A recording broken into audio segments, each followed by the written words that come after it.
رب المشرقين ورب المغربين. أعوذ بالله من الشيطان الرجيم. بسم الله الرحمن الرحيم. حميم. تنزيل الكتاب من الله العزيز الحكيم. ما خلقنا السماوات والأرض وما بينهما إلا بالحق وأجل مسمى،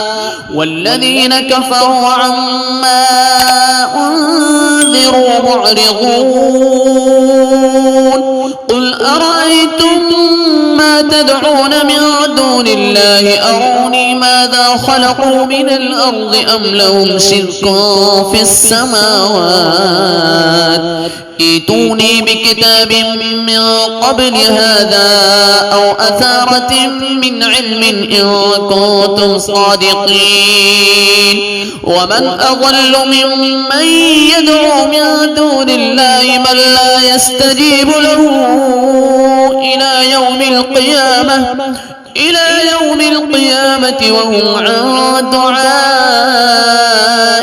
غافلون. وإذا حشر الناس كانوا لهم أعداء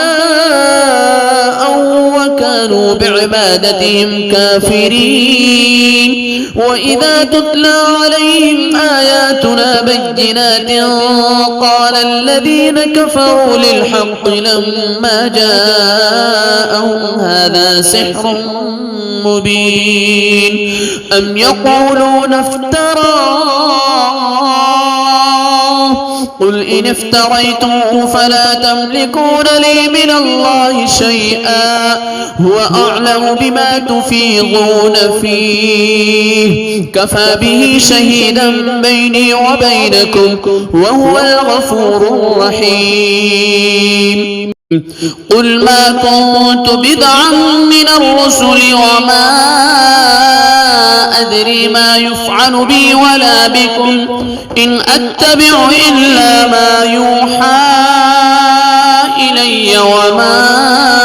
أنا إلا نذير مبين. قل أرأيتم إن كان من عند الله وكفرتم به وشهد شاهد من بني إسرائيل على مثله فآمن واستكبرتم إن الله لا يهدي القوم الظالمين. وقال الذين كفروا للذين آمنوا لو كان خيرا ما سبقونا إليه وإن لم يهتدوا به فسيقولون هذا إفك قديم. ومن قبله كتاب موسى إماما ورحمة وهذا كتاب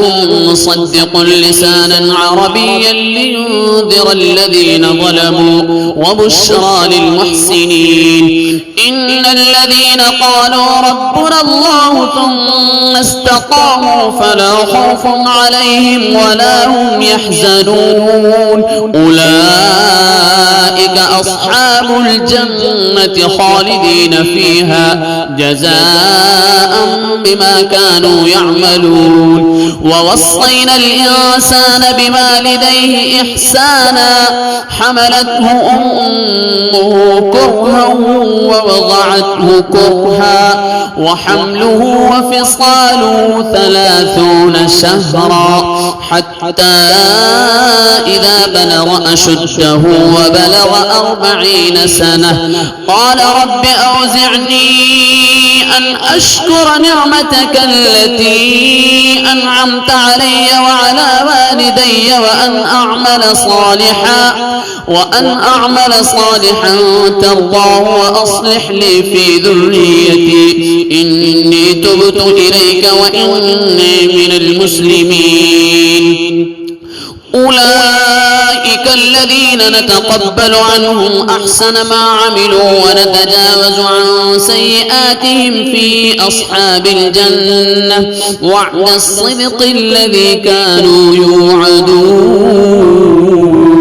والذي قال لوالديه أف لكما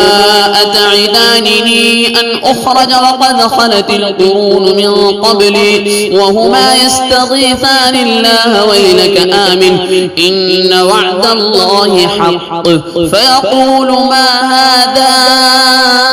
إلا أساطير الأولين أولئك الذين حق عليهم القول في قد خلت من قبلهم من الجن والإنس إنهم كانوا خاسرين ولكل درجات مما عملوا وليوفيهم أعمالهم وهم لا يظلمون ويوم يعرض الذين كفروا على النار أذهبتم طيباتكم في حياتكم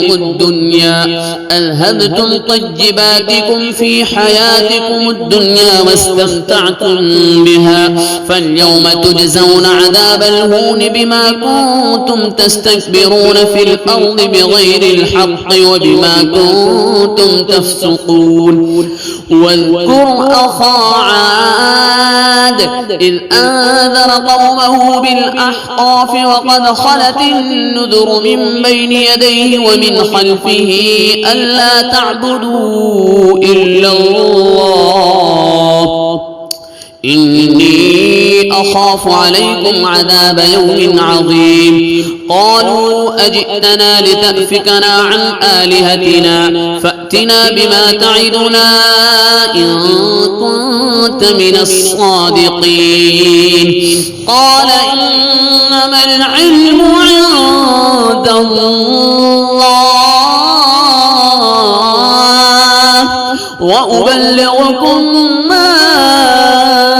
أرسلت به ولكني أراكم قوما تجهلون فلما رأوا عارضا مستقبل أوديتهم قالوا هذا عارض ممطرنا بل هو ما استعجلتم به ريح فيها عذاب أليم تدمر كل شيء بأمر ربها فأصبحوا لا يرى إلا مساكنهم كذلك نجزي القوم المجرمين ولقد مكناهم في ماء مكناكم فيه وجعلنا لهم سمعا وأبصارا وأفئدة فما أغنى عنهم سمعهم ولا أبصارهم ولا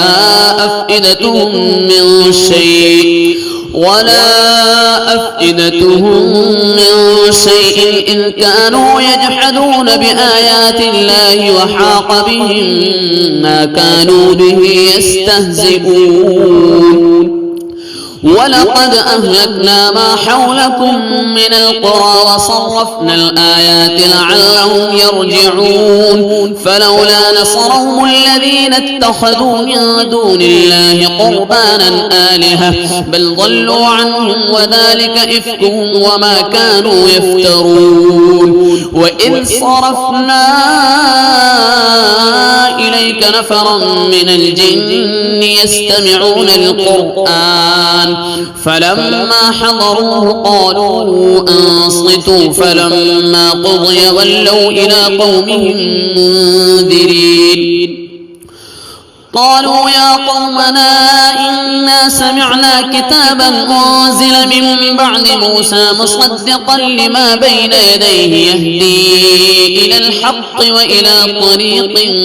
مستقيم يا قومنا أجيبوا داعي الله وآمنوا به يغفر لكم من ذنوبكم ويجركم من عذاب أليم ومن لا يجب داعي الله فليس بمعجز في الأرض وليس له من دونه أولياء أولئك في ضلال مبين أولم يروا أن الله الذي خلق السماوات والأرض ولم يعي بخلقهن بقادر على أن يحيي الموتى بلى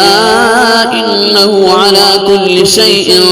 قدير ويوم يعرض الذين كفروا على النار أليس هذا بالحق قالوا بلى وربنا قال فذوقوا العذاب بما كنتم تكفرون فاصبر كما صبر أولو العزم من الرسل ولا تستعجل لهم كأنهم يوم يرون ما يوعدون لم يلبثوا إلا ساعة من نهار بلاغ فهل يهلك إلا القوم الفاسقون